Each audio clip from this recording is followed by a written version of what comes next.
La Sociedad Dominica de Medios de Comunicación, Sodomco, presenta A Pensar Más con Rosa María Palacios. 8 de la mañana, 1 minuto. Bienvenidos amigos. Esto es A Pensar Más en su edición de hoy, martes 28 de noviembre del año 2017. Rosa María, buenos días. Muy buenos días amigos, muy buenos días a todos los que nos escuchan en todo el Perú. Bueno, la atención del público peruano está en un solo lugar. En el sorteo en Rusia, pues ¿dónde más? ¿No es cierto? Porque yo converso con quien nos toca, si nos toca, no nos toca, nos puede tocar con Rusia. Entonces jugaríamos el partido inaugural. No importa que perdamos, ¿ya? Pero igual pues, estamos en el partido inaugural. Es decir, hay una cantidad de especulación increíble. Ricardo Gareca ya partió a Rusia, ya está allá, con los periodistas que lo están acompañando, por cierto, porque el sorteo efectivamente es un evento muy importante. Este viernes en Lima será a las 10 de la mañana, pero desde antes pues habrá seguramente transmisiones especiales y todos estarán de acuerdo en que no importa cuál sea la suerte que nos toque, es la que nos tendrá que tocar. Ahora, yo solamente les digo una cosa: han debido llevar al presidente Kuching, porque ese hombre es lechero, ¿ya? Entonces nos toca una fácil, o sea, obviamente te va a tocar con uno de los de la cabeza de serie, que son los mejores, ¿no es cierto? Entonces, el anfitrión y los mejores. Y luego te tocará, bueno, con uno facilito y uno más o menos. Ese más o menos es al que le tienes que pelear para poder pasar a la siguiente etapa, porque pasan dos. Eso es. Pero, si nos tocan dos facilitos, pucha, no estaría mal, ¿no? Ahora, todos los que han llegado ahí han llegado y por algo, ¿no? A alguien ya le han ganado. Entonces, no olvidemos cómo hemos llegado nosotros, que hemos sido los últimos en llegar, ¿no?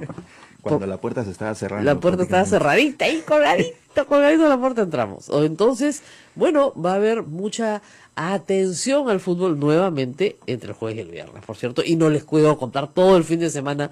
Una vez que se sepan quiénes son los contrincantes, no se hablará de otra cosa durante meses, ¿no? Y sobre con quién deben jugar los amistosos y cómo deben jugar los amistosos. Ayer escuché a Juan Carlos Aulitas, que es un hombre muy sensato, la verdad, y creo que le aporta mucha sensatez al fútbol peruano, explicando que no había muchas fechas para los amistosos y que hay una fecha doble en marzo, porque los clubes, digamos, en todo el mundo tienen que permitir que sus jugadores participen en esto, y luego hay unas fechas en mayo, fines de mayo, y el Mundial ya empieza en junio. Así que no hay mucho tiempo para que el equipo juegue como equipo junto, pero de todas maneras están haciendo todo lo posible para que esto suceda, lo cual me parece muy, muy serio y muy interesante, ¿no? Lo interesante también del tema es que hay varios equipos del mundo y con fama mundialista que quieren jugar con el Perú, por lo menos en amistosos, ¿no? Qué milagro, Eso es una buena noticia. Bueno, sin duda. Estados Unidos ha dicho que en la fecha que queramos, Ajá. eso es lo que dijo Juan Carlos Oblitas, Estados Unidos no va, ha sido descalificado, pero Estados Unidos es una selección que ha asistido a los últimos mundiales. México, que sí va, está también pidiendo jugar con el Perú, lo cual es estupendo. Entonces, claro, no vamos a jugar contra Papúa Nueva Guinea, pues no vamos a jugar contra equipos que más o menos, con todo respeto, pues Papúa Nueva Guinea es precioso, pero no son muy buenos en fútbol, no jugamos contra Samoa, ¿no? Ese tipo de cosas. Ahora, lo que decía muy inteligente, muy sensato Juan Carlos Solitas, es que los amistosos se pactan dependiendo de con quiénes vas a ir a la primera ronda. Correcto. ¿No? Entonces, si vas a ir con los europeos, pues mejor buscarte unos rivales europeos. Si vas con americanos, mejor buscarte unos rivales americanos, que tiene toda la lógica del mundo. Así que... de ahí la importancia del sorteo de este viernes. Pues. Claro, entonces, lo que pasa además, bueno, chicos, como ustedes no han ido nunca a un mundial... mira la cara de tristeza. No. Sí es importante porque eso es lo que te marca, digamos, el devenir de la noticia deportiva durante 3 meses, o 4, ¿no? Hasta que llegue el mundial, ¿no? Ahora, a mí me gusta este momento. El problema es que después vamos a tener que jugar los partidos. Este es un bonito momento, gócenlo. Toda esta onda del sorteo, es un bonito momento. Y hay que disfrutarlo. Ayer dijo Juan Carlos sobre una cosa que me gustó. Primero vamos a disfrutar el mundial y después también vamos a competir, porque somos competitivos, queremos competir. Pero, digamos, deténganse un momento y disfrútenlo. Hace 35 años que no vas a un lugar es bueno que puedas ir, ¿no? Entonces, y a él le tocó jugar también sus mundiales, entonces sí, claro, está ahí. Bueno, regresemos a las noticias menos gratas, ¿no? Menos felices.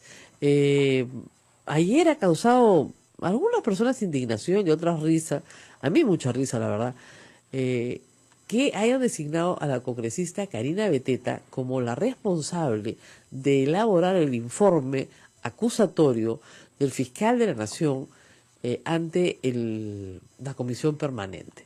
Y a mí me da risa porque yo no creo que la señora Karina Beteta sea capaz de hacer eso. O sea, es una tarea pues que excede sus posibilidades. Ahora, siempre tienen buenos asesores, ¿no? Por eso es que el Congreso tiene más de 3.200 trabajadores, me he entregado ayer, y 600 personas de seguridad. O sea, en total, más no sé cuántos CAS. Son 4.000 trabajadores en el Congreso para 130 personas. Mira acá eso. Mira. ¿Cuál es el ratio ahí? 30 personas por congresista. Más de 30 personas por congresista. ¿Ah? Mira la cara de todos acá. ¿Saben por qué me he enterado? Porque además de esta historia de la señora Beteta, me he enterado que les van a dar a cada uno de ellos ¿cómo diríamos? Un bono por Navidad, que no es una canasta, no es una canasta, nada de trago, nada de alcohol, nada de pasajes. ¿Qué pasa? 1.500 soles para cada uno por Navidad. Mira la cara, acá nuestra. Sus sueldos no son muy sencillos, muy humildes como para que necesiten de pronto. Y no hay nadie en el Estado peruano que reciba una canasta de 1.500 soles. No, pues. Nadie. Ahora, claro, dice, es que se lo entregamos a todos, desde el que lo recibe en la puerta hasta el congresista. Claro, pues, para que todos estén contentos, pues. Obviamente, si todos somos parte del crimen, ¿no es cierto?, ¿por qué nos vamos a molestar? Y claro, no es ilegal, ¿eh? No estoy diciendo que el crimen es una broma, pero no estoy diciendo que sea ilegal. Lo cual pero sí es una falta de respeto a todo el resto del Estado peruano, pues. ¿Acaso en las municipalidades más humildes del Perú, que son miles, son 1.800 municipalidades, se le da un bono de 1.500 soles a los trabajadores para que compren su cena navideña? No, ¿no es cierto? No. Entonces, ya pues, o sea, tengan un poco de sensatez, eso es lo que le pide la gente al Congreso. Son impopulares porque son insensatos, ganan bien, tienen régimen laboral privado, todos sus trabajadores administrativos. Tienen seguro, tienen EPS, seguro privado.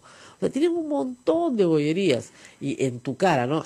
Te rastreo así mi canasta de 1.500 soles. Toma.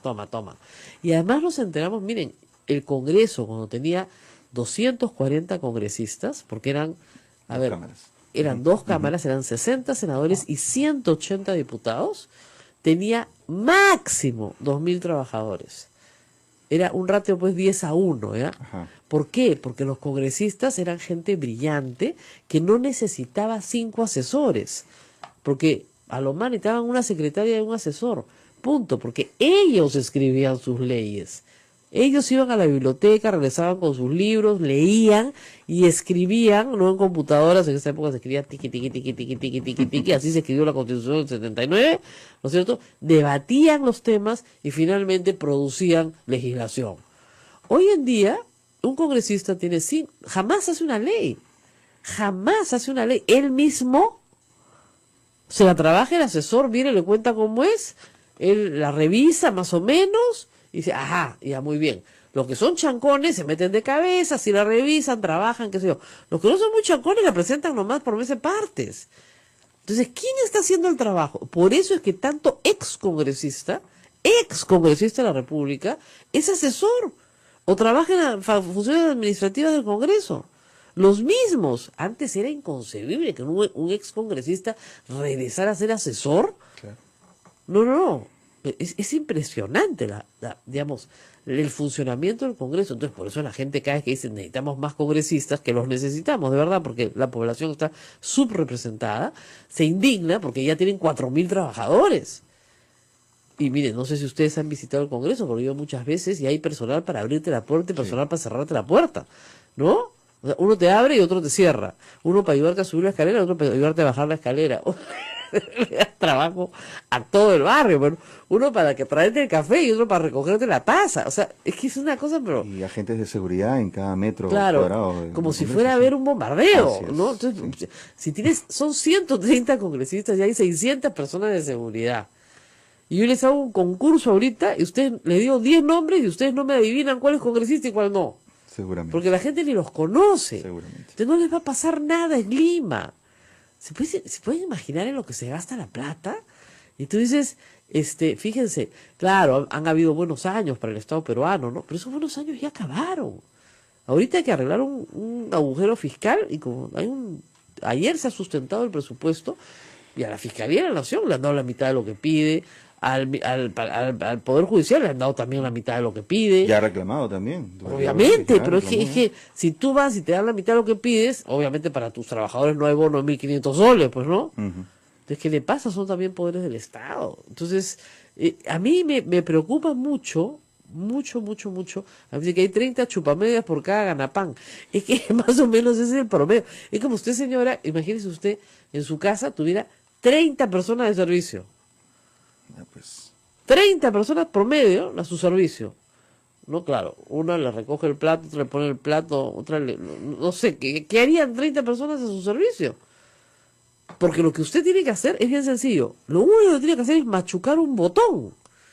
Machuca el botón que sale rojo, verde, amarillo. Eso es todo lo que tiene que hacer. Para machucar ese botón, esta persona, yo entiendo que tienen que tener algún nivel de confort. Yo no digo que hagan su trabajo, pues, ¿no? Con cincel y piedra y que, y que Claro, estén arrodillados en claro. el piso, ¿no? Claro. Sobre chapitas mientras trabajan. No, pues sí, que tengan una silla, me parece. Pero además cada vez el Congreso ocupa más oficinas en el centro de Lima. Cada vez hay más edificios del Congreso, porque cada vez hay más gente. O sea, ¿ustedes creen que el edificio que ustedes conocen como Palacio Legislativo, ahí se trabaja? No, olvídense. Estamos nosotros ahorita en el centro, nosotros transmitimos desde Camaná con Conde de Superunda, estamos rodeados de oficinas parlamentarias. Si yo tengo que ir a ver un parlamentario, voy a pie. No tengo ningún problema, estoy cerquísima. ¿Ya? Pero ya llega un momento que usted decía, tantos edificios, muchos alquilados además. O sea, claro, no son propios. mira. Algunos sí, otros no. Entonces, el gasto es inconmensurable, porque claro, no es que le tengas que dar una oficina a un congresista, le tienes que dar una oficina que tenga a su lado otra oficina y a veces una sala de reuniones, Claro, porque trabajan 6 personas con él, por cada congresista. por cada congresista. Así es. Y eso, que tienen la cafetería concesionada, bueno, a la peluquera, ya les contaré algún día la historia de la peluquería porque es alucinante, a la pobre mujer, la forma en la que la maltratan, a esa sí que bárbaro, ya les contaré, parece que ahora la están tratando mejor, pero en general hay una serie de servicios dentro del mismo Palacio Legislativo que está bien. Por supuesto, al menos visitados en la biblioteca, yo, si fuera congresista, no pediría oficina, no pediría asesor, tendría una casilla para que me dejen ahí la correspondencia, ¿no es cierto? Siempre he trabajado sola y me iría a la biblioteca con mi computadora portátil, donde estoy segura que trabajaría en silencio y con mucha comodidad. Y haría todos los dictámenes que tengo que hacer sola, ¿no es cierto? De verdad, si toda mi vida he trabajado sola. Todo lo que ustedes ven, mío, es sola. No entiendo por qué estos señores tienen que... Imagínense, ya conociendo la competencia en nada de teta, por lo menos por lo que dice como Trump, Claro. a esa congresista le dan para que escriba, ¿no es cierto?, la acusación al fiscal de la nación. Ahora, ventaja para el fiscal de la nación, ¿no? Porque Dios sabe qué saldrá. Acá me están diciendo, no es posible, 1.500 soles a cada uno, son 6 millones en total. Sí, señor Mike Maldonado, 6 millones de soles. 6 millones de soles en canastas navideñas. Feliz Navidad. Jo, jo, jo. Y después se quejan de lo que gasta el Estado porque viene el Papa. O sea, 6 millones de soles en canastas navideñas. ¿Ya? Entonces, eso es una cosa pues impresionante, ¿no? En fin. Quiero hacer mención a otra noticia que es la no noticia. Hay no noticias, pues hay cosas que no son noticias porque no tienen a un futbolista involucrado, ¿no? Ayer una niña, porque tienes que ser una niña para que te pase una cosa tan horrible, de 16 años en Puno, se suicidó. Esa noticia podría ser perfectamente privada y no merecería mayor comentario, salvo que la niña se suicidó porque fue violada por 3 militares mayores de edad, que están sindicados con nombre y apellido y que están en una investigación que por supuesto no concluye. La niña fue violada hace meses y el Ministerio de Defensa no tiene una respuesta, por lo menos en el fuero militar, para la conducta de estos 3 salvajes. Obviamente, a pesar de la terapia que le dieron sus padres, a pesar de todo, en la noticia está en la República, la niña no pudo soportar la culpa que tenía, en fin, las pesadillas que tenía por este espantoso hecho y se suicidó, violada por 3 militares. ¿Qué hace el Estado peruano? 3 militares que son parte del Estado peruano. Obviamente la niña no es voleibolista, la niña no estuvo esa noche con un futbolista de la selección peruana, no le van a dar ni 2 minutos en una nota cortita suelta por algún lado. Yo espero que en Puno obviamente le den mucho más atención al proceso, a los militares que la violaron. 3 hombres.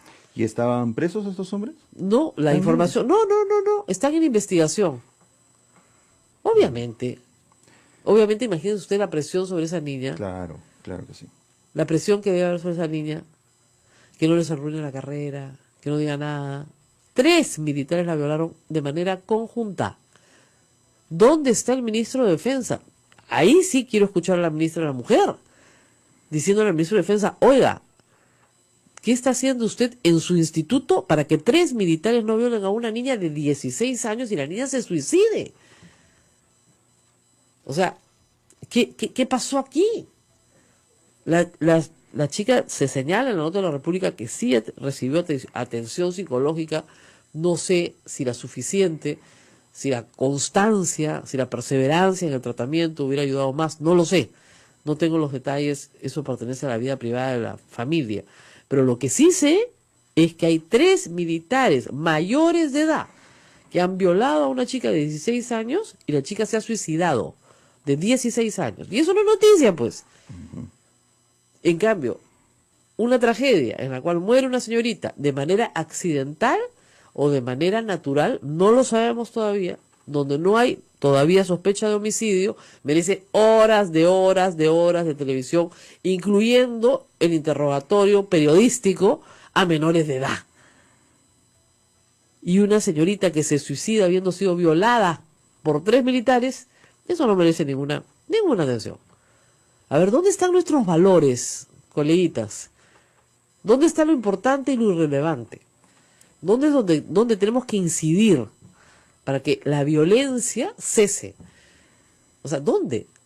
Está obviamente al lado de los más débiles. ¿Y quiénes son los más débiles? Una niña violada por 3 militares, pues ¿quién va a ser la más débil? ¿Y dónde está el castigo para esos hombres que, reitero, están identificados con nombre y apellido y están investigados? ¿Y dónde está el ministro de Defensa diciendo qué hace cuando los miembros de su instituto salen a violar? Porque creen que tienen derecho a hacerlo. O no hay ninguna respuesta del ministro de Defensa. Porque no la ha habido. Si esta chica no se suicida, ni nos enteramos de que ha sido violada por 3 militares.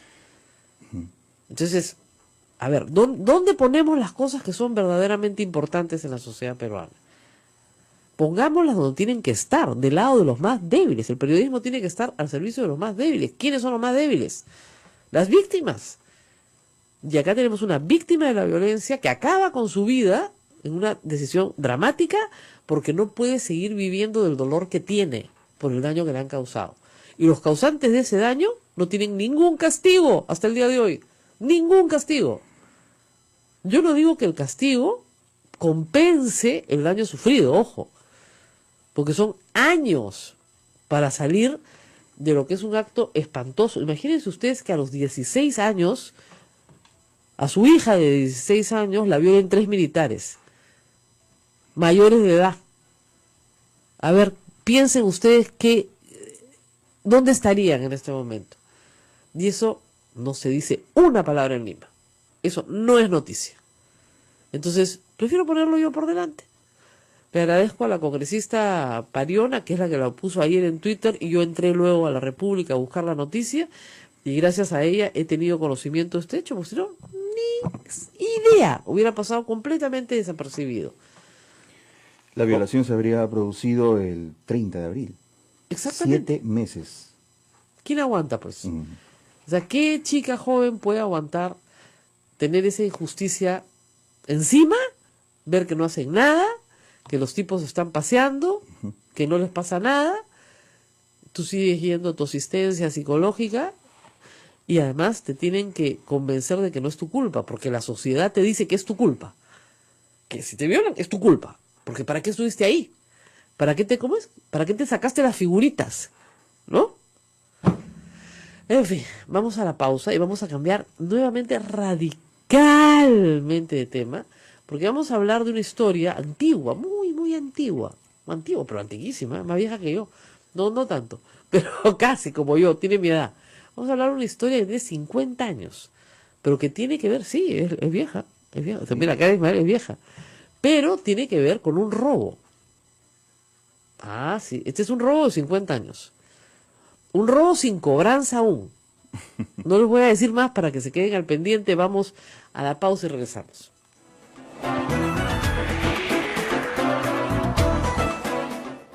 Sodomco, Sociedad Dominica de Medios de Comunicación.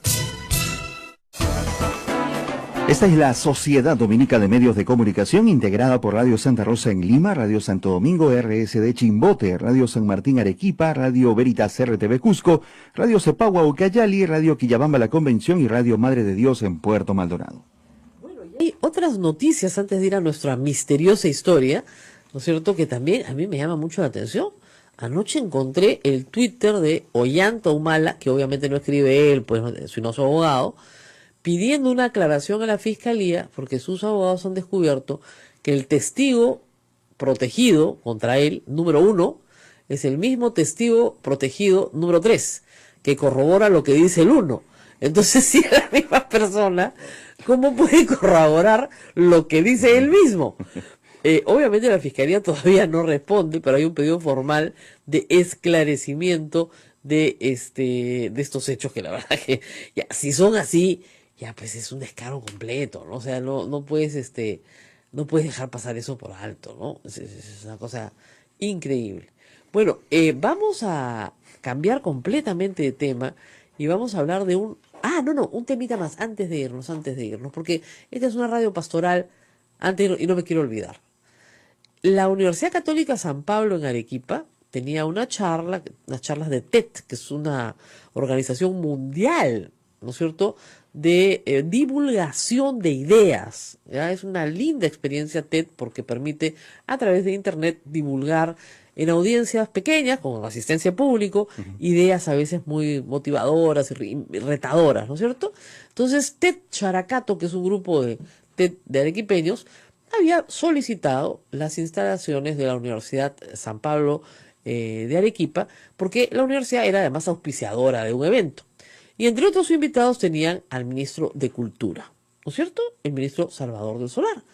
El ministro Salvador del Solar es laico, no es religioso, esto no es un evento teológico, ¿no es cierto?, donde normalmente se vetan a los invitados por el obispo, en fin.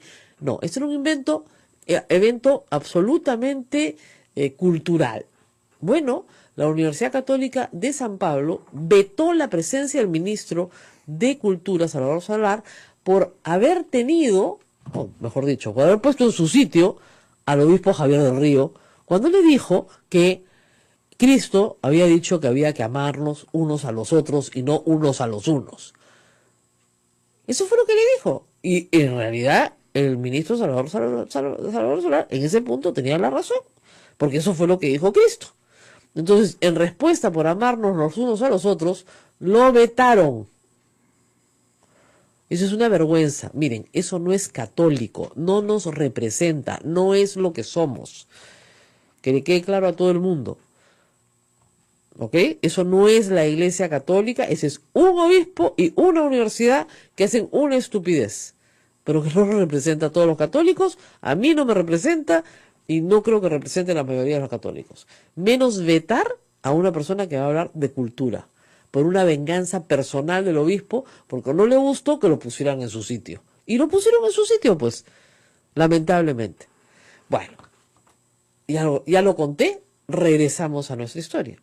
Bueno, hace 50 años se produjo un robo. Ustedes dirán, bueno, ya ha prescrito todo. No ha prescrito, este robo no ha prescrito. Se produjo un robo, pero un robo inmenso y masivo. No fue chiquito el robo, fue gigantesco. Y el ladrón, ¿sabes quién era? El Estado peruano. Sí. ¿Ok? Los robados le dijeron al ladrón, oye, me tienes que devolver lo que me has robado. Y esta es la historia de cómo durante 50 años el ladrón no pagó lo robado. Estamos hablando de los bonos de la reforma agraria. Se los he puesto de una forma mucho más, como les digo, periodística, pero es así. Cuando se inicia el proceso de reforma agraria, en el primer gobierno de Belaúnde, porque Velasco lo profundiza, pero lo inicia Belaúnde, estamos hablando del año 66, 67, todo el Perú creía que la salvación del Perú era la reforma agraria. Porque así nos ha pasado, ¿no? Creemos que determinada cosa es la salvación y al final no lo es. Bueno, hemos tenido varias utopías de ese tipo. Entonces se expropian miles de hectáreas de sus propietarios para entregárselas a cooperativas, comunidades organizadas, los campesinos, lo que fuera. Muy bien, eso trajo pobreza al campo, migración a la ciudad y una serie de fenómenos sociológicos. Pero lo cierto es que la Constitución que estaba vigente de 1933 decía claramente que la expropiación tenía que realizarse con el pago del justiprecio, un precio justo. Es decir, un precio comercial, no vas a ganar, no vas a perder, te van a dar una equivalencia entre lo que tienes, ¿no es cierto?, y lo que te están quitando. Muy bien, hasta ahí todo muy bien. ¿El Estado tenía plata? No tenía plata, el ladrón nunca tiene dinero, porque se lo está gastando en otra cosa. Entonces le dijo a cada uno de los robados, no te preocupes, yo te voy a dar un bono. Y tú me vas a cobrar ese bono después, cuando tenga plata. Y ese después se alargó infinitamente y estos señores que tienen sus bonos fueron al Poder Judicial a decir, oye, el Estado me tiene que pagar. Y fueron al Poder Judicial y fueron al Tribunal Constitucional y ahí donde fueron ganaron, porque obviamente el Estado les tenía que pagar. Todo iba muy bien. Llegaron hasta el Tribunal Constitucional. Y resulta que el Tribunal Constitucional dijo, sí, claro, por supuesto, si les tienen que pagar. Pero vamos a hacer una fórmula para calcular cuánto les tienen que pagar. ¿Ok? Ah, bueno, sí, pues claro, hay que hacer una fórmula, ¿no? Porque mis 300 hectáreas de arroz, pues algo tendrán que valer hoy, ¿no? Muy bien. Entonces, si tus 300 hectáreas de arroz hoy día valen, por ponerles un ejemplo, 30 millones de dólares, ese es tu terreno, baratito, ¿ah? 300 hectáreas listas para sembrar, ¿no?, de arroz, valen, he dicho, 30 millones de dólares. La fórmula acordada entre el Ministerio de Economía y el Tribunal Constitucional te da 300 dólares. ¿No me estás escuchando, Ismael? Estoy escuchando. Reacción. O sea, 30 millones de dólares, ¿ya? Yo, mi fórmula, te tocan 300 dólares. Es decir, ya te robé hace 50 años, ahora te voy a robar 2 veces. Porque te voy a dar una propina por tu bono. Claro, ahora entiendo la presencia de nuestro invitado. Exactamente. Para eso está aquí Carlos Anderson, economista, exdirector de CEPLAN además, y vamos a hablar justamente de los bonos de reforma agraria. Porque, por lo que me han contado, hay 2 grupos de bonistas y hay un 20% de los bonos en manos de un fondo de inversión, que dijo a gente que estaba harta de tenerlos, yo los vendo, los castigo, o sea, los vendo a un precio bajísimo, claro, pero ya me salgo de ellos. Entonces hay un fondo de inversión que tiene el 20% de los bonos y otros bonistas, ¿no es cierto?, que tienen sus bonos hace años, estoy hablando de 50, 45 años, 40 años como mínimo, que termine el proceso de reforma agraria en el gobierno Morales de Bermúdez. Estamos hablando de la dictadura militar. Doctor Anderson, lo he hecho a toda velocidad para que la gente entienda y... Me parece fantástico, pero no soy doctor. Bueno, sí, por el famoso lío de CEPLAN. Sí. Felizmente el señor Juan José Garrido ya no es director de Perú 21 tampoco, así que no podré insultarlo por algo que no es cierto, pero en fin. Tranquila. A ver, algunas precisiones que me parecen muy importantes, ¿no? Para comenzar, para que los oyentes tengan una idea de efectivamente cuánto fue el terreno que se expropió. Equivalente nada menos que a Portugal. Claro. Eso fue lo que se expropió. Claro, pues, equivalente a Portugal. Ahora, un país completo se expropió. Todo un país se expropió. Segundo, el Estado, efectivamente, el gobierno militar, cumpliendo con la Constitución del año 33, dijo sí, bueno, voy a compensar, una mínima parte, pero voy a compensar y voy a pagar con bonos. Y emitió un total de 13.500 millones de soles oro, que era la moneda de la época, ¿no? Ahora, de esos 13.500 millones de soles oro, el Estado peruano ha pagado, o sea, una cosa bien interesante, el gobierno militar del señor Velasco y después Morales Bermúdez y hasta un poquito de los años 80 de gobierno nuevamente de Belaúnde, hasta el año 84 más o menos, pagó en total 11.000 de esos 13.500 millones de soles oro. Así pagó. Claro, o sea, el 80% de la deuda agraria ha sido pagada. Pero eran estos cupones que iba sacando del bono. Claro, se iba pagando los cupones, que es como decir el interés, pero también muchos de los, digamos, de los grandes hacendados fueron los que rápidamente resolvieron su problema a través de obtener del Estado otros bienes de carácter industrial, etcétera, ¿no? Entonces, los grandes, como siempre sucede en el Perú, resolvieron rápidamente su problema. Los que se quedaron con el problema son los que tenían, pues, 200 hectáreas, 300 hectáreas, 1.000 hectáreas, o sea, realmente los pequeños minifundistas, ¿no? A ellos, durante muchísimos años, efectivamente, en el Poder Judicial, han ganado una tras otra batalla, pero claro, eran victorias pírricas porque no había cobro, ¿no? Exactamente. Y después, en el año 2001, existe esta sentencia del Tribunal Constitucional que realmente tendría que haber cambiado todo, porque fue una sentencia en el más alto nivel y dijo de manera inequívoca el Tribunal Constitucional 3 cosas. 1, estos bonos existen, porque había que decían, bueno, ya dejaron de existir, la inflación se los comió. No, los bonos existen. 2, constituyen una responsabilidad inmanente del Estado peruano. Y 3, tienen que ser pagados de acuerdo con la teoría valorista, que es básicamente reconocer el valor intrínseco de los bonos, ¿no? Y el costo de oportunidad que significa no haberlos usado. Claro, el valor intrínseco de los bonos es que el bono representa un bien. Claro. O sea, ese bono representa una cosa. Entonces, no es el valor del papel, sino lo de la cosa. Exacto. El que tiene que determinar cuánto vale el bono. Porque ustedes se imaginarán los soles oro. Oh, por supuesto. Claro, pues hace 40 años, claro. con 2 hiperinflaciones, pero con la hiperinflación de Alan García, Claro. o sea, no vale nada. O sea, a soles, digamos, reales, no vale nada. Claro, pero hay formas en las que los economistas logramos, digamos, corregir eso. Es un poco, mira, es como tener un vaso con whisky. Claro. Si tú lo dejas allí en el tiempo, el whisky se va evaporando, ¿no es cierto? Así es. Ese es el efecto de la inflación, del paso del tiempo. Entonces, dice, bueno, yo te voy a devolver tu vaso de whisky, pero lo tengo que llenar. Claro, ¿verdad? además hay una cosa que es interesante. La tierra no se deprecia. Claro, La tierra sigue siendo la tierra. Es lo magnífico. Por eso cuando se invierte en inmuebles es una buena inversión, porque la depreciación no existe. O un edificio sí, pero en la tierra no tiene depreciación. Exacto. Entonces, porque la tierra sigue siendo la tierra. Pero siguiendo con esta línea de tiempo, el 2001 entonces se da Muy bien, victoria. esta sentencia, victoria. Mucha gente incluso fueron a visitar a las tumbas de sus padres, a decirle, y estas son historias que me han contado, ¿no? Llorando, se hizo justicia por fin. Pero ¿qué pasó? Que no se hizo justicia, porque entre el 2001 y el 2013, los diferentes gobiernos, ¿no? De Toledo, García, Humala, se hicieron sordos, los sordos, no escuchaban nada. No, aquí no pasa nada. Entonces, los bonistas acudieron nuevamente al Tribunal Constitucional y le dijeron, mira, o sea, ya no sé qué hacer. En ejecución de sentencia, dime. Exacto. Y ese fue el tribunal que presidía Urbiola. Exacto, ¿no? Y ahí empezó el lío más grande del Allí- mundo. Agárrense porque el doctor Anderson nos va a contar Claro. qué pasó. Claro, allí, durante un año, de 2012 a 2013, se trabajó una resolución, un proyecto de resolución que reflejaba correctamente el espíritu y la letra de la sentencia, ¿no?, del año 2001 del Tribunal Constitucional. Es decir, desarrollaba toda una metodología para que el Estado pagara, devolviéndole a los bonistas el valor intrínseco de sus bonos. Pero después sucedió que de repente, como pasa tanto en el Perú, se filtró que ya estaba a punto el Tribunal Constitucional de emitir una resolución de ejecución de sentencia en ese sentido.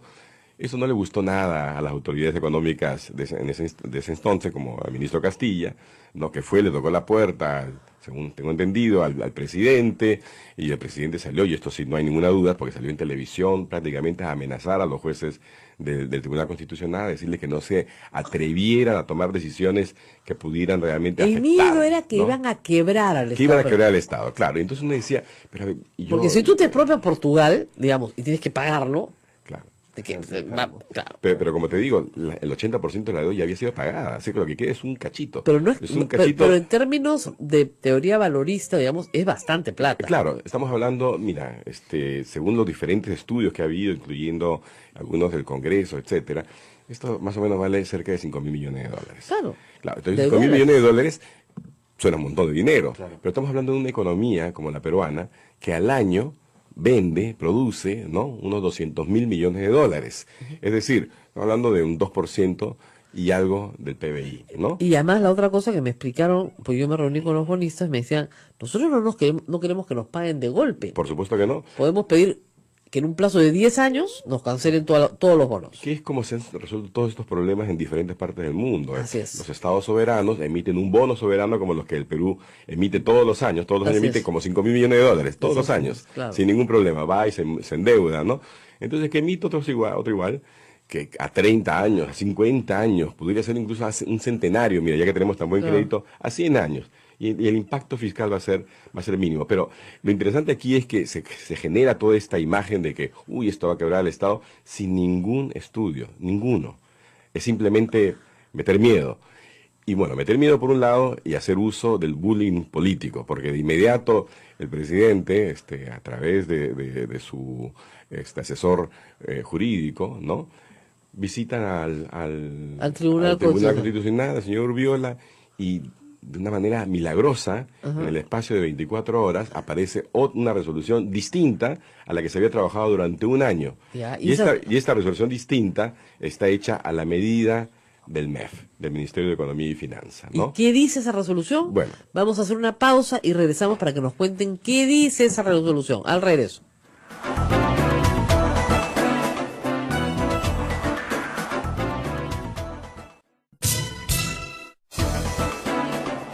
Continuamos, esto es A Pensar Más con Rosa María Palacios. Recuerden, tenemos nuestro canal en YouTube, Sodomco. Bueno, este es un novelón, ¿ah? ¿Y qué pasó? ¿Qué pasó después? Acá nos siguen en Twitter. ¿Qué pasó después? Bueno, ¿Qué pasó después? muy bien. Entonces llegamos a este año, no, perdón. 2013. Llegamos al 2013 donde sale esta fórmula que en realidad es un disparate. Ustedes se oponen, con Claro. toda razón, y nadie cobra sus bonos. Exacto, nadie cobra sus bonos, a través de 2 decretos supremos, el 17 y el 19 de enero del 2014, el MEF dice, bueno, aquí tengo mi mecanismo de pago y aquí tengo mi fórmula de pago. Muy Entonces bien. cualquier observador miraba el mecanismo de pago y decía, pero este mecanismo de pago está lleno de inconstitucionalidades por todas partes, o sea, es una locura. Para que lo entiendan los oyentes, le decían básicamente, a ver, ¿usted tiene bonos? Sí, muy bien, ¿tiene un juicio con el Estado peruano? Si uno decía que sí, dice, tiene que abandonar su juicio. Ay, ya que era eso. Claro, uno no puede abandonar un derecho, ¿no? Segundo, Primero me abandono el juicio, después después le decían, dame tus bonos. físicamente, Físicamente. que es todo lo que tienes Que además. es todo lo que tienes para probar, ¿no? Y nosotros, decía el MEF, vamos a, durante los próximos 2 años, tenemos hasta 5 años, ¿ah? Ajá. Vamos a ver que efectivamente esos bonos sean verídicos, ¿no? Ah, ya, me demoro 5 años en verificar que En sean verificar, verídicos. Ya, exacto, muy bien. ¿no? Y después de eso tengo todo un ¿Una sistema fórmula? de prelación, ¿no? De prelación. ¿A quién le voy a pagar primero? Primero le voy a pagar a los que estén vivos, que ya casi no hay ninguno, ¿no? Claro. Luego le pagaré a los señores, a los hijos, directo de 60 Nietos, y qué años sé yo. y esto, qué sé yo, todo es Ya, hasta ahí muy claro, Muy bien, inconstitucional. Pero ahí, ¿cuánto te iban a pagar? el tema es ese, la fórmula. Entonces, cuando uno veía la fórmula, mira, yo me he pasado varios años haciendo cálculos de lo que se llama la paridad del poder de compra, ¿no? Y es una fórmula bien conocida, la puedes encontrar en internet. Todo. Entonces, la primera vez que vi la fórmula, el ojo se me puso cuadrado, porque dije, esto está mal. De inmediato la reconocí y digo, aquí hay un término que le sobra, esto no tiene sentido, porque esto te va a dar cero, ¿no? Pero claro, eso era yo, esos son otros expertos, ¿no? Otros economistas. Mirando la fórmula, ¿no? Pero no había forma de ratificar esto hasta que el propio MEF aplicara su fórmula, ¿no? Ya. Mira, en febrero de este año, o sea, 3 años después, Ajá. ¿sí? El MEF saca un decreto supremo donde básicamente corrige el aspecto más grosero de su fórmula, porque cuando uno... O sea, si su fórmula siempre da 0, es una grosería. Pues. Claro, es que tenía un error, fíjate, que hacía que el precio, cuando uno desarrollaba la fórmula, te da precio igual a precio cuadrado, una locura, ¿no? Yeah. Pero bueno, más o menos como que la arregló, ¿verdad? Y ahora la aplica. Yeah, muy Entonces, bien. esta semana pasada, por primera vez, el MEF ha dado a conocer su valoración de un bono. De un ¿no? bono presente. De una familia que pasó por todo el Vía Crucis de ese proceso medio loco que pusieron en marcha. O sea, solo para que- una familia lo ha hecho hasta En realidad ahora. unas cuantas familias, deben ser 3, 5 familias. ¿no? Muy bien. Hicieron todo, que les verifiquen Todo, su bono, todo, todo. todo. Muy Bueno, bien. ¿Cuánto y- le van a pagar? ok, a la familia Bazán, Ajá. que les expropiaron 231 hectáreas, Ya. ¿no? El MEF ha determinado que sus bonos Ajá. tienen el gran valor de 2.522 soles. ¿Qué? 2.522. Eso significa más o menos 10.6 soles por hectárea. Por hectárea. O sea, 0.01 céntimo por metro cuadrado. O sea, cero, pues, ¿no?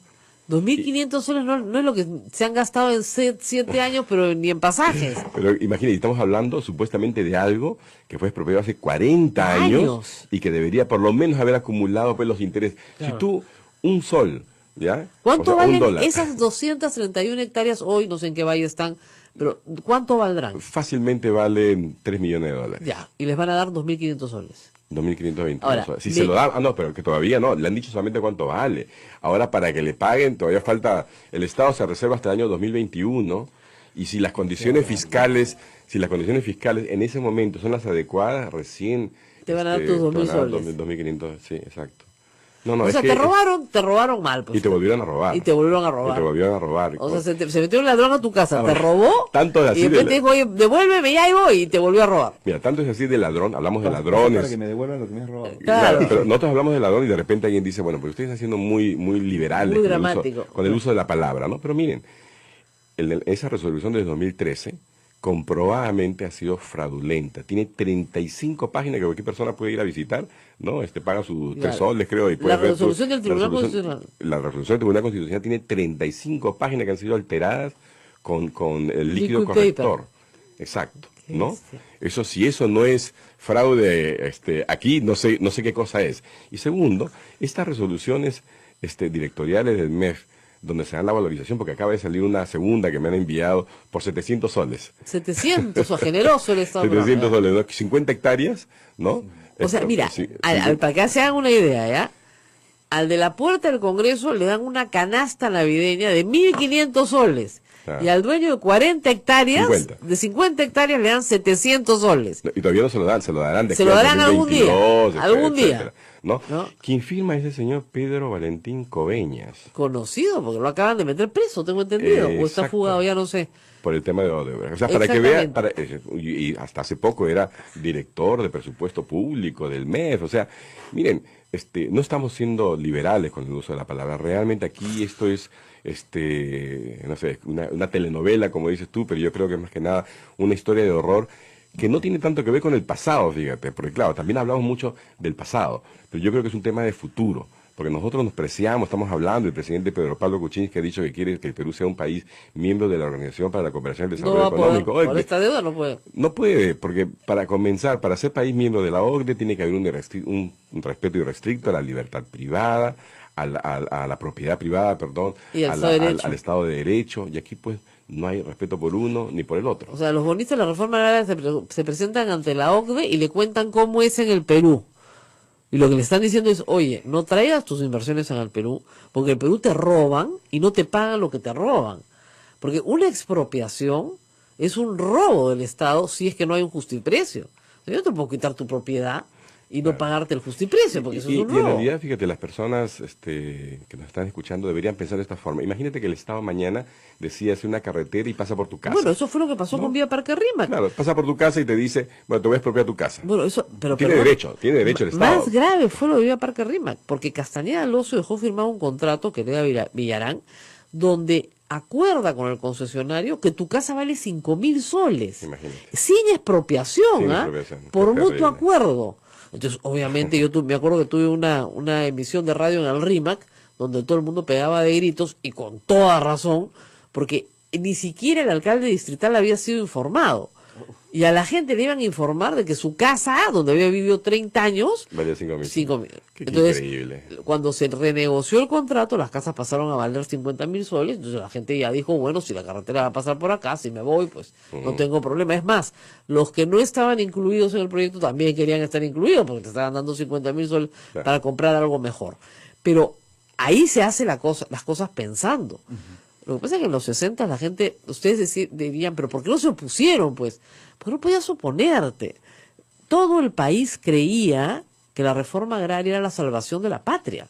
Claro. ¿No es cierto? Que no había forma de oponerte ni política ni mediáticamente. El comercio, que después fue expropiado, lanzaba editoriales a favor de la reforma agraria y atacando a todos los propietarios agricultores, diciéndole que eran todos unos ociosos, que el pueblo trabajaba por ellos. Lo terrible de todo eso fue que el Perú pasó de ser un país exportador Sí, claro. papa, de arroz, de todo lo que tú quieras, a ser un importador neto de todo. De todo. Sí. O sea, de todo, ¿ah? Sí. Porque, claro, ya no había quien invirtiera con capital. No había capital en la tierra. Entonces, si tú pones capital, no hay forma de producir.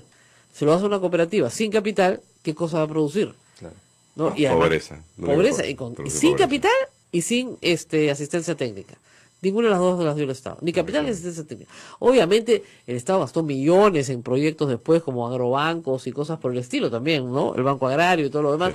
Se perdió la plata, pero Es que somos así, por el desagüe se fue la plata. ¿Qué forma de perder dinero y no de poder No, además lo más reconocer a lo que se debe? alucinante de todo es que la mayor parte de haciendas se parcelaron y volvieron a ser unidades de propiedad privada, que era lo que no se quería, que se quería que fuera todo cooperativa, no, unidades de unidad, y otras más grandes, digamos, se convirtieron en sociedades anónimas y finalmente fueron vendidas a nuevos propietarios. Tú vas al norte del Perú y tienes grandes fondos donde se resolvió el problema vía mercado y otros donde se siguen agarrando a balazos, ¿no es cierto? Que son propiedades de antiguos bonistas que hasta el día de hoy no resuelven sus problemas de propiedad. Entonces, esa es la historia. Tenemos que ir a una pausa y vamos a preguntarle acá al doctor Anderson qué esperan que suceda en los próximos días y semanas y qué van a hacer los bonistas frente a una oferta de 700 soles por 50 hectáreas, ¿no? Volvemos.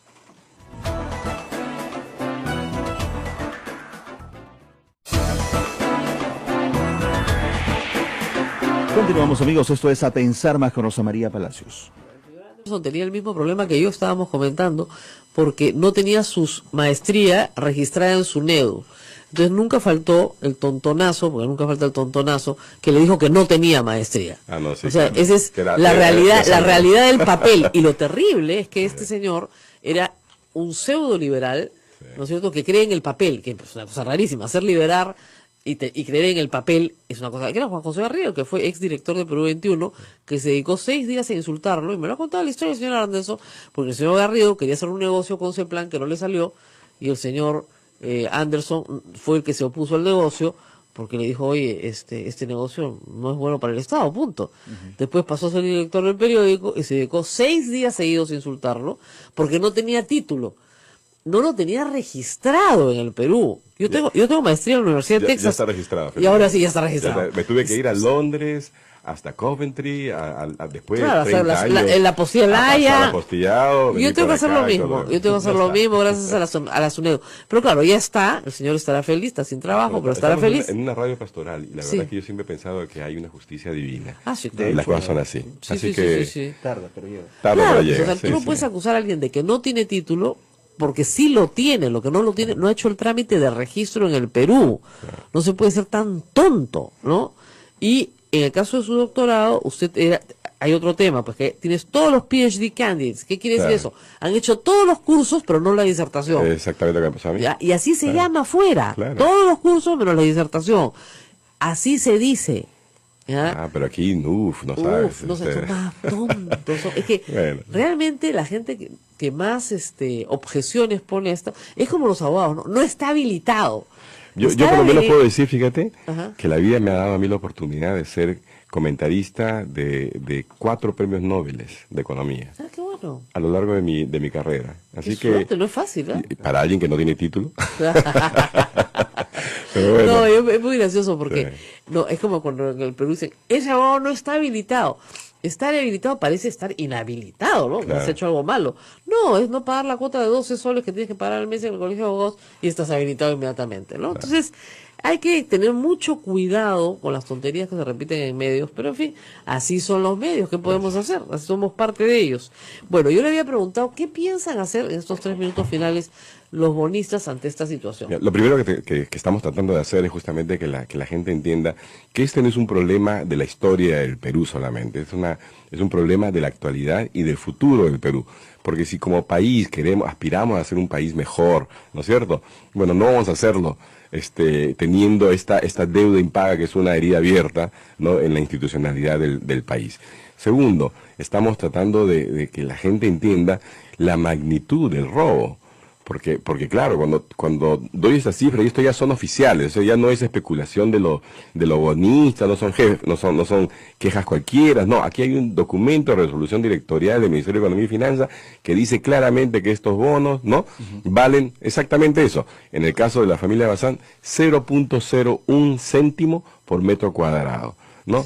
Dígame si eso tiene algún sentido. Entonces no van a cobrar, la mayoría no va a cobrar nada. Nadie va a cobrar eso. Lógico. Nadie va a cobrar eso. Hasta mira. que no se les reconozca el valor que tiene. Por supuesto, y aquí el presidente Pedro Pablo Kuczynski la verdad que está en deuda, porque él durante campaña una y otra vez dijo que iba a reconocer. Sí, por supuesto, pero claro, una vez en el poder, como que les da amnesia, no sé, se olvidan muy fácilmente de esto. Pero mira, le va a morder finalmente donde más le va a doler, porque nosotros no vamos a quedar Miren, las con las manos expropiaciones que cruzadas. se han pagado en el Perú, porque se han pagado muy bien, siempre han tenido una presión externa. O sea, International Petroleum Company, que fue el símbolo de la dictadura militar, ¿no es cierto? La Bripariñas, ustedes hemos recuperado la soberanía nacional, le contaron a todo el Perú. Lo que no le contaron a todo el Perú es que pagaron hasta el último centavo, porque si no pagaban, el Perú se convirtió en un paria para el crédito internacional y tenían que pagar.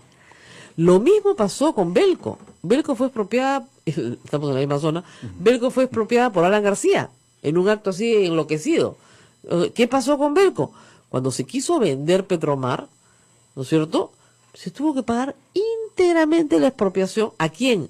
A la aseguradora, que en esa época era AIG, y que ya quebró. AIG tuvo que pagar el seguro contra expropiaciones, porque las empresas que vienen de fuera vienen con seguros para expropiaciones porque saben que acá son unos salvajes, entonces que no respetan la propiedad privada o con algún tipo de protección, digamos un marco como el Tratado de Libre Comercio, exactamente, etcétera. Entonces ya cobró su expropiación, y en el momento en que el Estado peruano quería hacer una licitación internacional para la venta de esto, el producto de la venta se destinó a pagar justamente a la compañía de seguros que había pagado la expropiación. Entonces, cuando está involucrado un tercero extranjero y hay un tratado detrás, el Perú tiene que pagar, y paga. Y ese es el caso exactamente hoy en día. Exactamente, y paga siempre. Pero cuando es un pobre peruanito que no tiene ningún tratado, sino la Constitución, que debería bastar y sobrar por un peruano, el Estado no le paga nada. Nada. ¿No? Entonces, la verdad es que es bien doloroso. Estamos hablando de gente que tiene 40 años esperando, ¿no? A los fanavistas ya les pagaron, mal que bien, no debían haberles pagado, pero en fin, yo siempre dije que era una contribución, era un tributo, y los tributos no se devuelven, pero en fin, pero les pagaron. A otras personas les han pagado, están esperando, por supuesto, muchas más, porque las acreencias del Estado peruano en manos de humildes personas no tienen límite. Y lo peor de todo, Rosa María, es que esta deuda, ¿no? ¿Tú sabes que no existen los registros de deuda pública del Perú?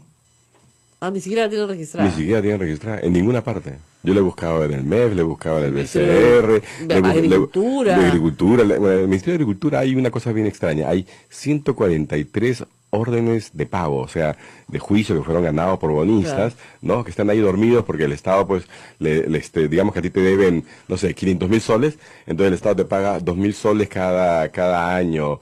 Te va a demorar 250 años en pagarte, más o menos. Lógico. Pero queda como que como que está pagando, más o menos, ¿no? Exactamente, lo cual es bien abusivo. Ojalá que resuelvan este problema, y como dicen los bonistas, y me lo han dicho claramente, nosotros no queremos que nos paguen todo un día, pero que queremos que reconozcan el valor de nuestra propiedad, y que nos den un plazo de 10 años, lo que sea necesario, e ir cobrando año a año. Es un tema de justicia, nada más. Efectivamente hay una empresa, un fondo de inversión, eso es interesante porque ese fondo de inversión sí es extranjero y sí puede contar con una mejor protección internacional, que ha comprado el 20% de los bonos que estaban en el mercado. Total. Sí. Y obviamente va a hacer presión.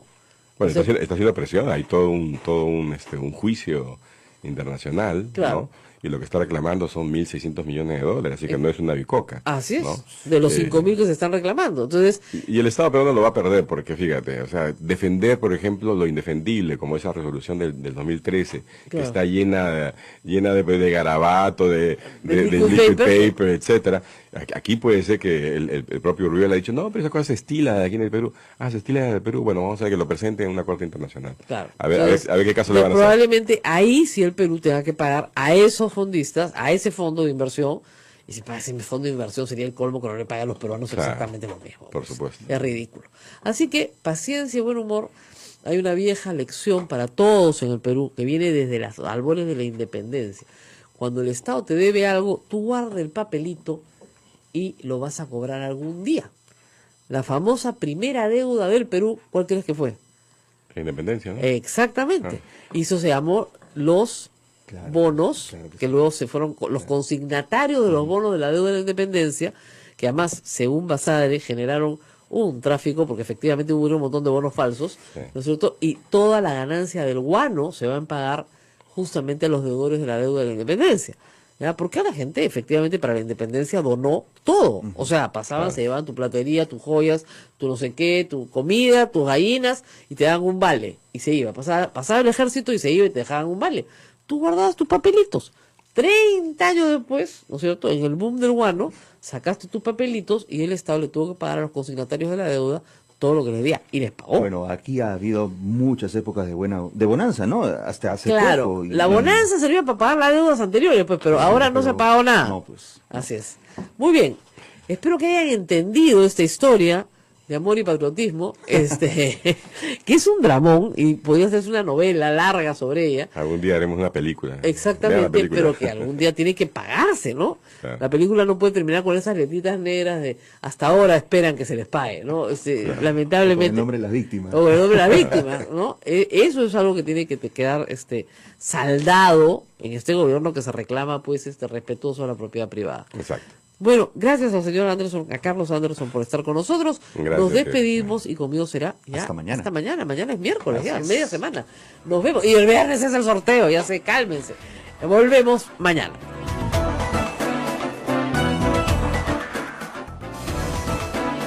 Hasta aquí, A Pensar Más con Rosa María Palacios. Este programa fue producido por la Sociedad Dominica de Medios de Comunicación, Sodomco. Miles, son 1.800 municipalidades. ¿Se le da un bono de 1.500 soles a los trabajadores para que compren su cena navideña?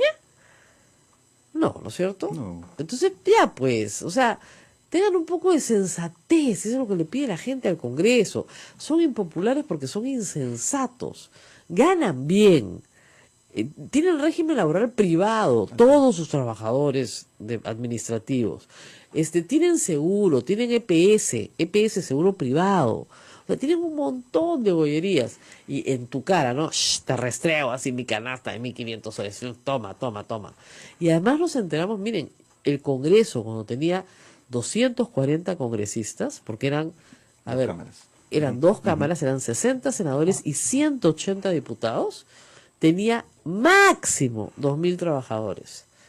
Era un ratio pues 10-1, ¿ya? Ajá. ¿Por qué? Porque los congresistas eran gente brillante que no necesitaba 5 asesores. Porque a lo más necesitaban una secretaria y un asesor. Punto. Porque ellos escribían sus leyes.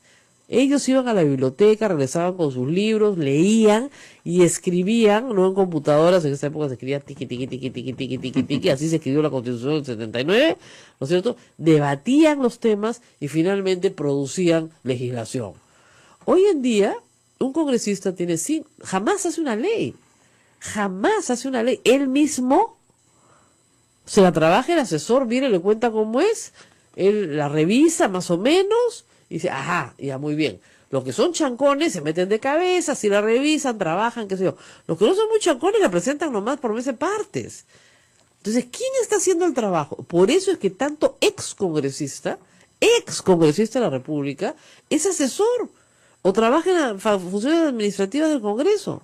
Los mismos. Antes era inconcebible que un excongresista regresara a ser asesor. Claro. No. Es impresionante, digamos, el funcionamiento del Congreso. Entonces, por eso la gente cada vez que dice necesitamos más congresistas, que los necesitamos, de verdad, porque la población está subrepresentada, se indigna porque ya tienen 4.000 trabajadores. Y miren, no sé si ustedes han visitado el Congreso, pero yo muchas veces, y hay personal para abrirte la puerta y personal para cerrarte la puerta, ¿no? O sea, uno te abre y otro te cierra. Uno para ayudarte a subir la escalera, otro para ayudarte a bajar la escalera. Le das trabajo a todo el barrio, pero uno para que traerte el café y otro para recogerte la taza. O sea, es que es una cosa, pero... Y agentes de seguridad en cada metro Claro, cuadrado. como si Congreso, fuera a sí. haber un bombardeo, Así es, ¿no? Entonces, si tienes, son 130 congresistas y hay 600 personas de seguridad. Y yo les hago un concurso ahorita y ustedes, les digo 10 nombres y ustedes no me adivinan cuál es congresista y cuál no. Seguramente. Porque la gente ni los conoce. Seguramente. Entonces no les va a pasar nada en Lima. ¿Se pueden imaginar en lo que se gasta la plata? Y tú dices, fíjense, claro, han habido buenos años para el Estado peruano, ¿no? Pero esos buenos años ya acabaron.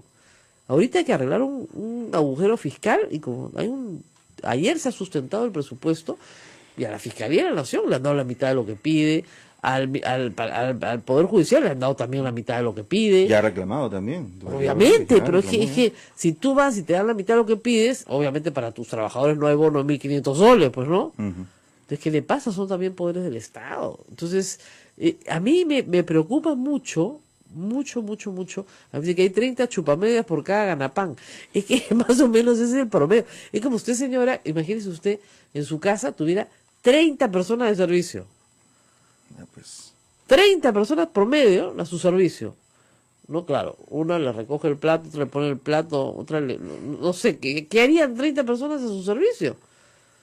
Porque lo que usted tiene que hacer es bien sencillo. Lo único que tiene que hacer es machucar un botón. Machuca el botón que sale rojo, verde, amarillo. Eso es todo lo que tiene que hacer. Para machucar ese botón, estas personas, yo entiendo que tienen que tener algún nivel de confort. Yo no digo que hagan su trabajo, pues, ¿no? Con cincel y piedra y que Claro, estén arrodillados claro. en el piso, ¿no? Claro. Sobre chapitas mientras trabajan. No, pues sí, que tengan una silla. Me parece. Pero además cada vez el Congreso ocupa más oficinas en el centro de Lima. Cada vez hay más edificios del Congreso, porque cada vez hay más gente. O sea, ¿ustedes creen que el edificio que ustedes conocen como Palacio Legislativo, ahí se trabaja? No, olvídense. Estamos nosotros ahorita en el centro, nosotros transmitimos desde Camaná con Conde de Superunda, estamos rodeados de oficinas parlamentarias. Si yo tengo que ir a ver un parlamentario, voy a pie. No tengo ningún problema, estoy cerquísima.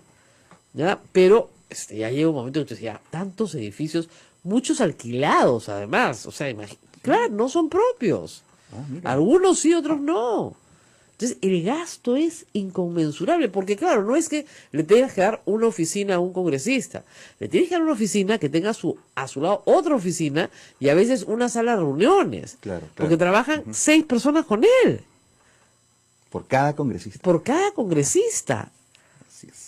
Y eso, que tienen la cafetería concesionada, bueno, a la peluquera, ya les contaré algún día la historia de la peluquería porque es alucinante, a la pobre mujer, la forma en la que la maltratan, a esa sí que bárbaro.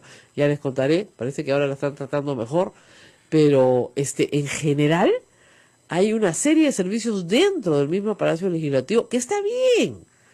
Por supuesto, al menos visitados en la biblioteca. Yo, si fuera congresista, no pediría oficina, no pediría asesor, tendría una casilla para que me dejen ahí la correspondencia, ¿no es cierto? Siempre he trabajado sola y me iría a la biblioteca con mi computadora portátil, donde estoy seguro que trabajaría en silencio y con mucha comodidad.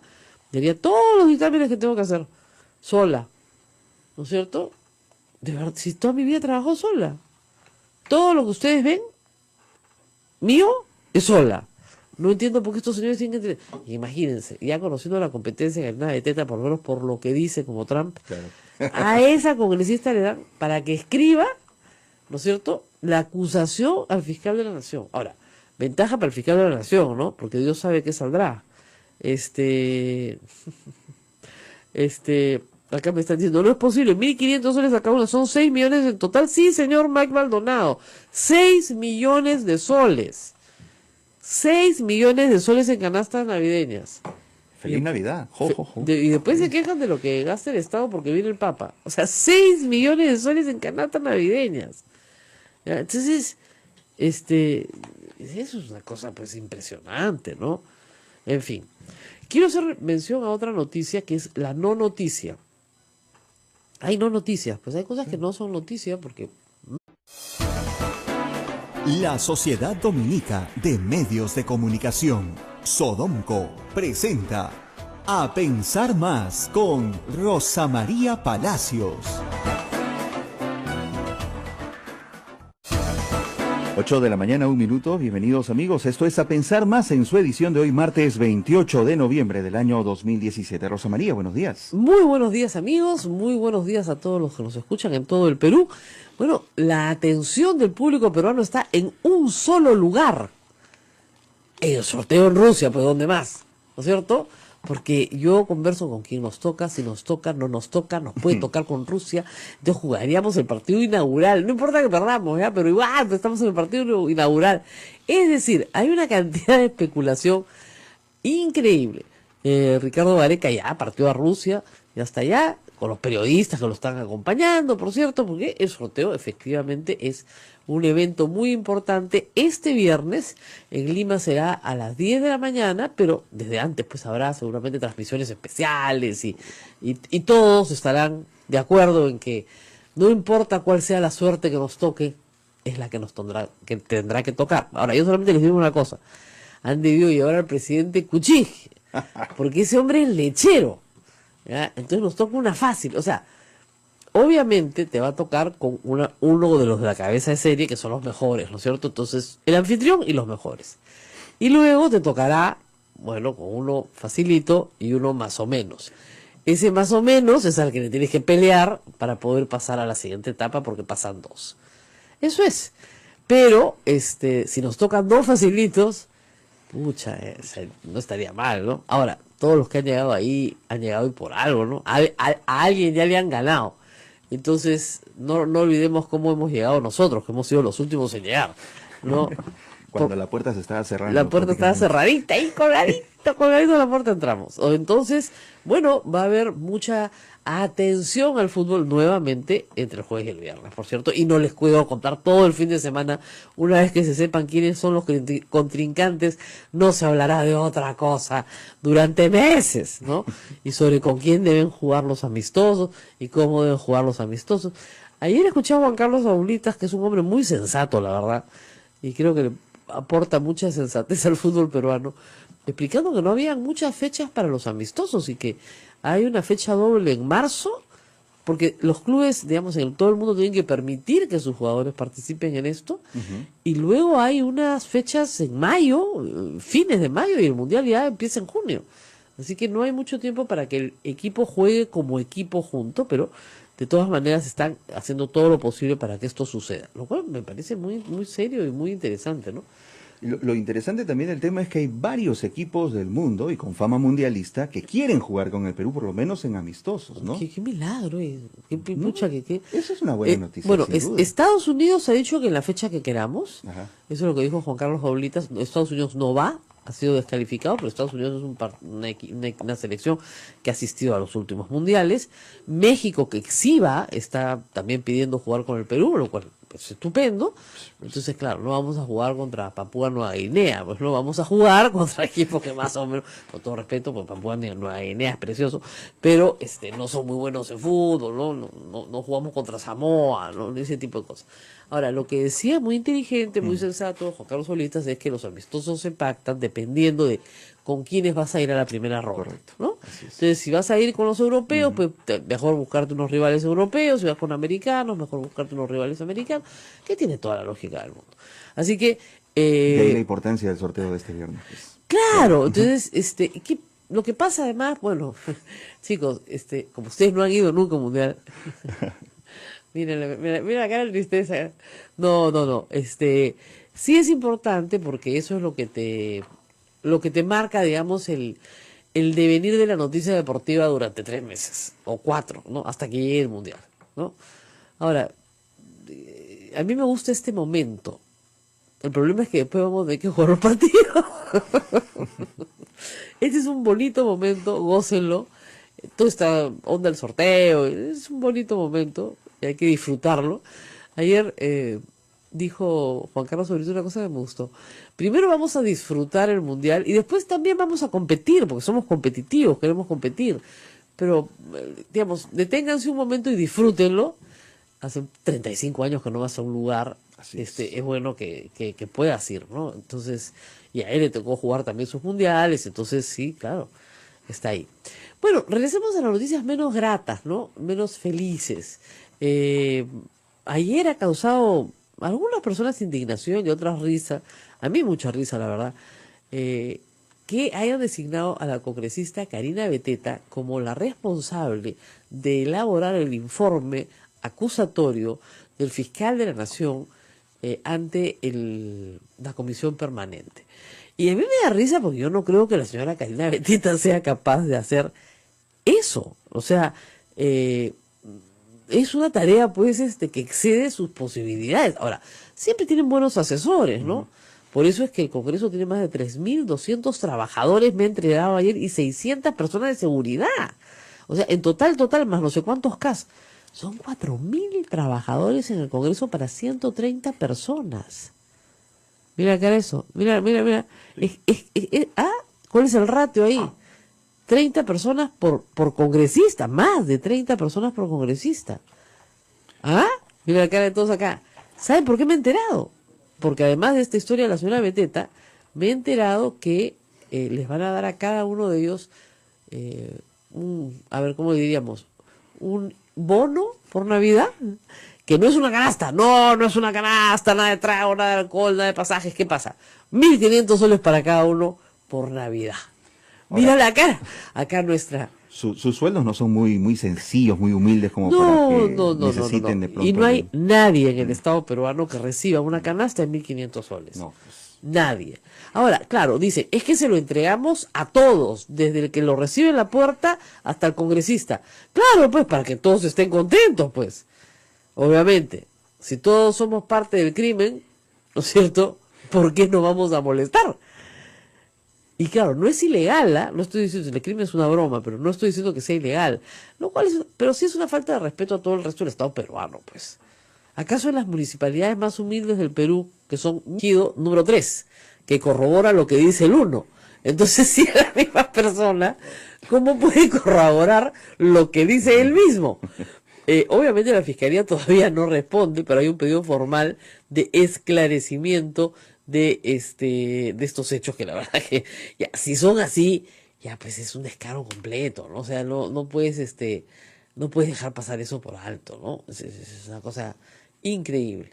Bueno, vamos a cambiar completamente de tema y vamos a hablar de un temita más antes de irnos, porque esta es una radio pastoral y no me quiero olvidar.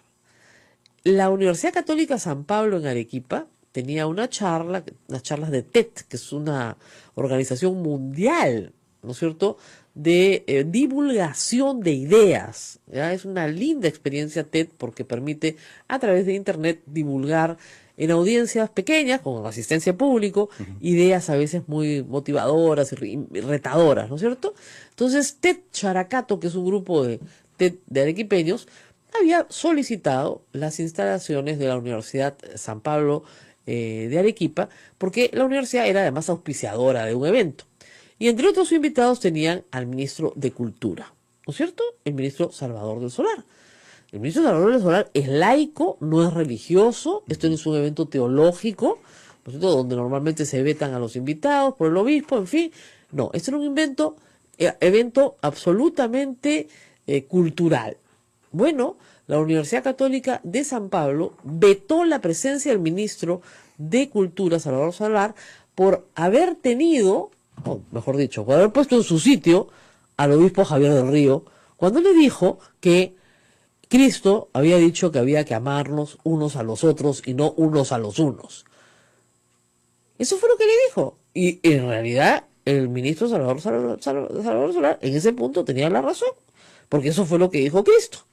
Entonces, en respuesta por amarnos los unos a los otros, lo vetaron. Eso es una vergüenza. Miren, eso no es católico, no nos representa, no es lo que somos. Que le quede claro a todo el mundo.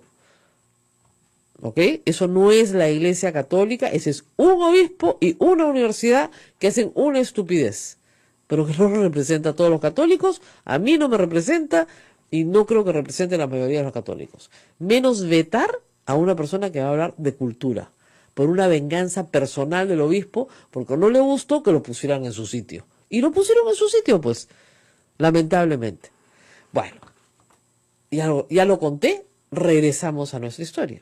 Bueno, hace 50 años se produjo un robo. Ustedes dirán, bueno, ya ha prescrito todo. No ha prescrito, este robo no ha prescrito.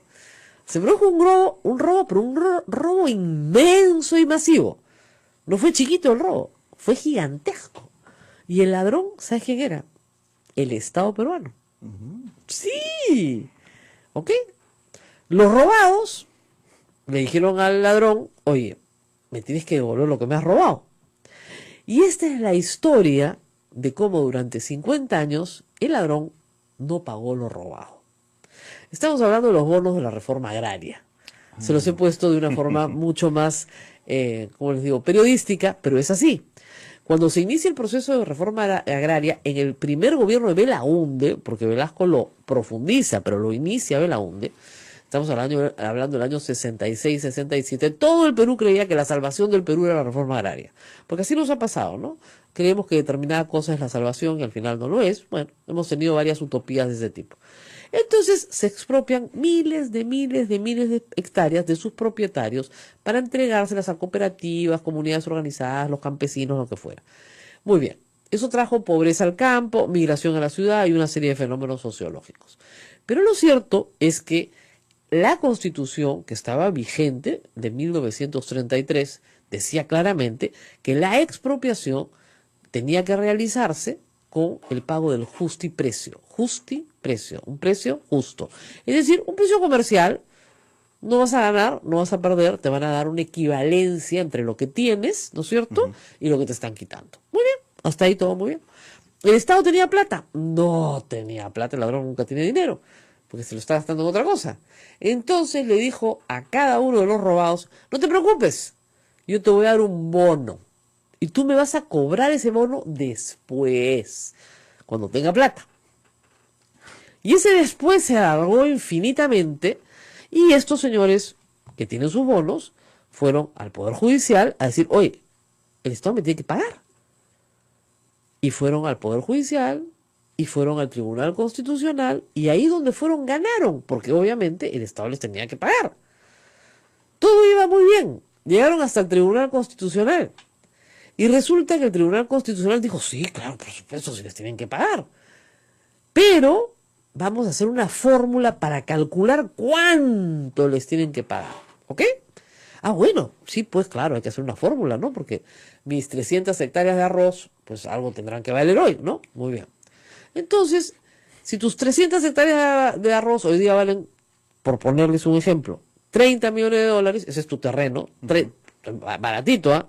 300 hectáreas listas para sembrar, ¿no?, de arroz, valen, he dicho, 30 millones de dólares.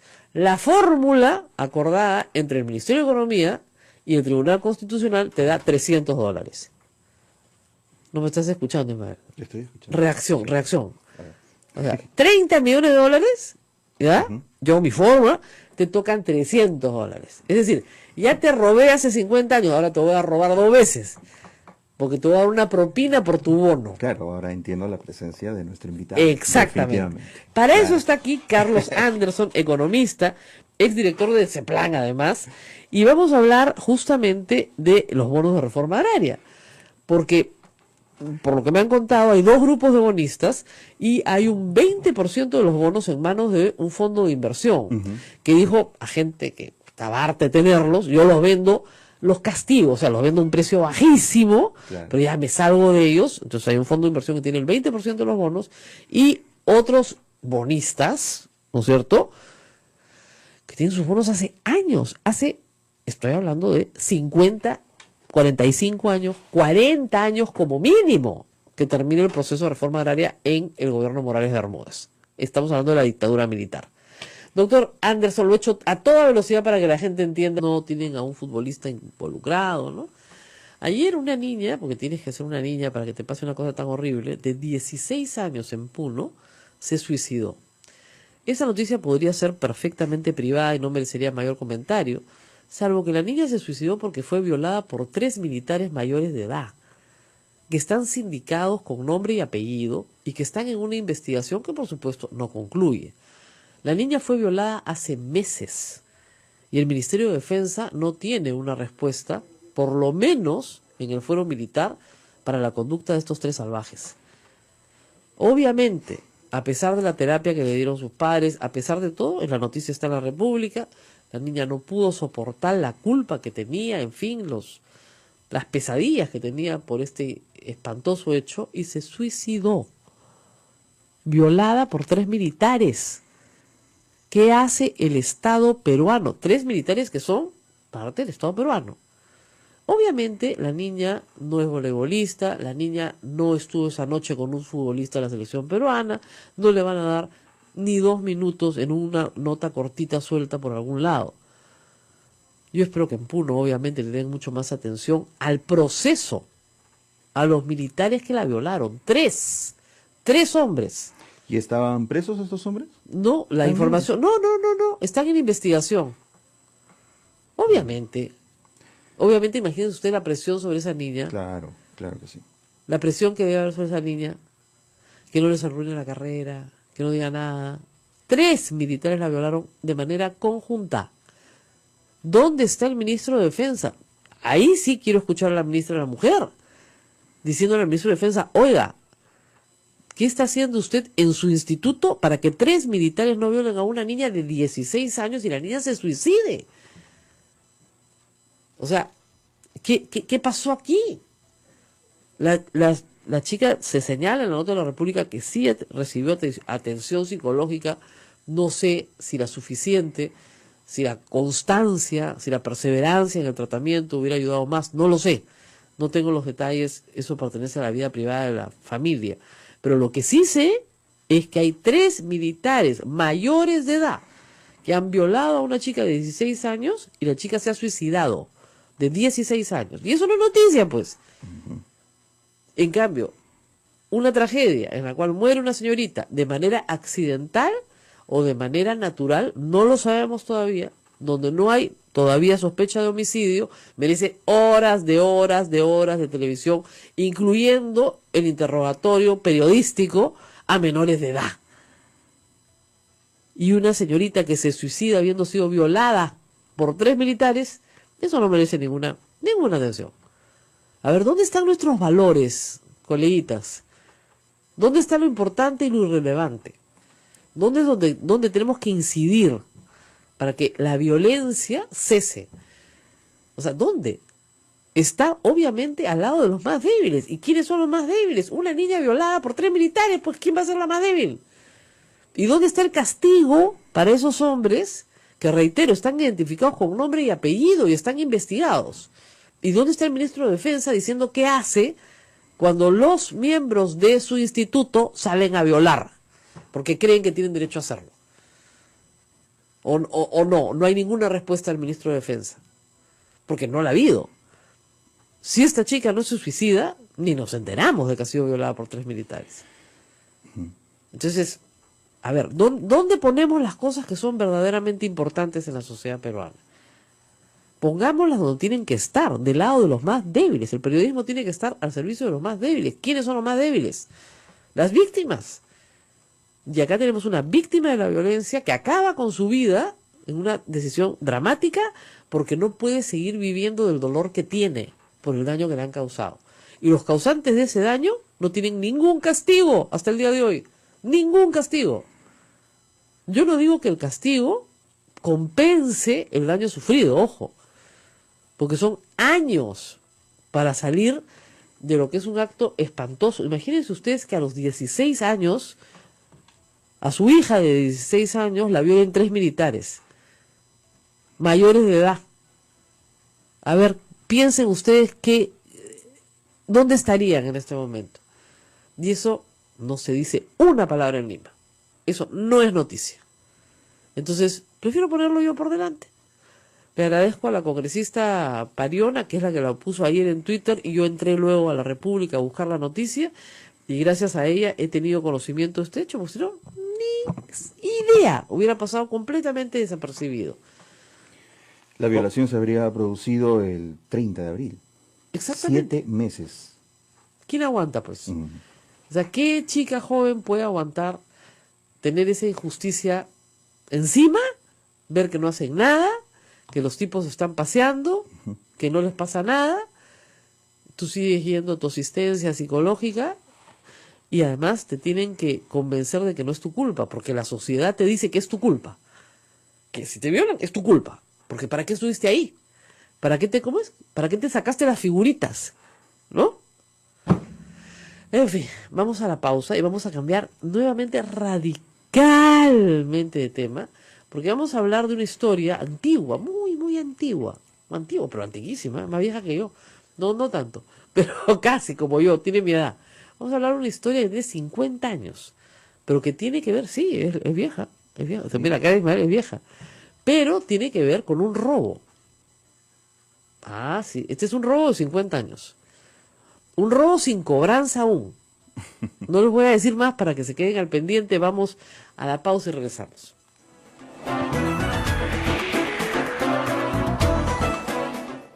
Sodomco, Sociedad Dominica de Medios de Comunicación. Esta es la Sociedad Dominica de Medios de Comunicación, integrada por Radio Santa Rosa en Lima, Radio Santo Domingo, RSD Chimbote, Radio San Martín Arequipa, Radio Veritas RTV Cusco, Radio Cepagua Ucayali, Radio Quillabamba La Convención y Radio Madre de Dios en Puerto Maldonado. Bueno, y hay otras noticias antes de ir a nuestra misteriosa historia, ¿no es cierto?, que también a mí me llama mucho la atención. Anoche encontré el Twitter de Ollanta Humala, que obviamente no escribe él, pues, sino su abogado, pidiendo una aclaración a la Fiscalía, porque sus abogados han descubierto que el testigo protegido contra él, número 1, es el mismo testigo protegido. Me parece fantástico, pero no soy doctor. Bueno, Maestro. sí, por el famoso lío de ese plan. Sí. Felizmente el señor Juan José Garrido ya no es director de Sí, Perú pues. 21 tampoco, así que no podrá insultarlo por algo que no es cierto, pero en fin. Tranquila. A ver, algunas precisiones que me parecen muy importantes, ¿no? Para comenzar, para que los oyentes tengan una idea de efectivamente cuánto fue el terreno que se expropió, equivalente nada menos que a Portugal.